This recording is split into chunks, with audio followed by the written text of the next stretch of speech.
গাজায় অব্যাহত আছে ইসরায়েলি আগ্রাসন। মৃতের সংখ্যা ছাড়িয়েছে 25,500। তবুও যেন রক্তপিপাসা মিটছে না দখলদার বাহিনীর। গেল বছর ডিসেম্বরে জাতিসংঘের গণহত্যা কনভেনশনের অধীনে তেল আবিবের বিরুদ্ধে মামলা করে দক্ষিণ আফ্রিকা। চলতি মাসের শুরুতে হয় শুনানি। 26 জানুয়ারি এই মামলার অস্থায়ী আদেশ জারি হবে। শুক্রবার 17 জন বিচারকের একটি প্যানেল এ আদেশ দেবেন। বুধবার এক বিবৃতিতে এ তথ্য জানায় জাতিসংঘের শীর্ষ আদালত।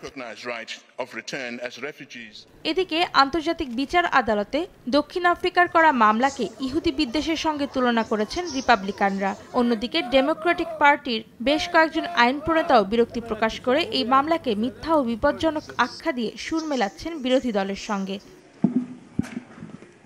অন্যদিকে যুক্তরাষ্ট্র ইসরায়েলকে সমর্থন দিয়ে গাজার নিহতদের রক্তে হাত রঙিন করেছে বলে মন্তব্য করেছেন ইরানের প্রেসিডেন্ট ইব্রাহিম রাইসি।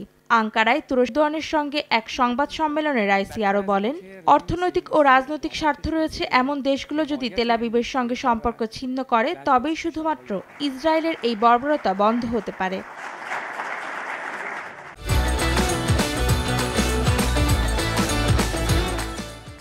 এদিকে গাজার খান ইউনিস শহরে তীব্র আক্রমণ অব্যাহত রেখেছে ইসরায়েলি বাহিনী। বাদ যাচ্ছে না হাসপাতাল ও শরণার্থী শিবিরও।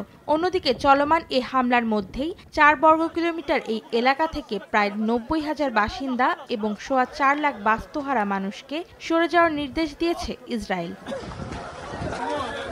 এর মাঝেই বুধবার জাতিসংঘের আশ্রয় শিবিরে হামলা চালায় তেল আবিব। এতে বেশ কয়েকজন হতাহত হয়। এই ঘটনার নিন্দা জানায় মার্কিন পররাষ্ট্র দফতর। জাতিসংঘের আশ্রয় কেন্দ্রে এই হামলা ভীষণভাবে উদ্বেগজনক বলে মন্তব্য করেন উপমুখপাত্র বেদান্ত প্যাটেল।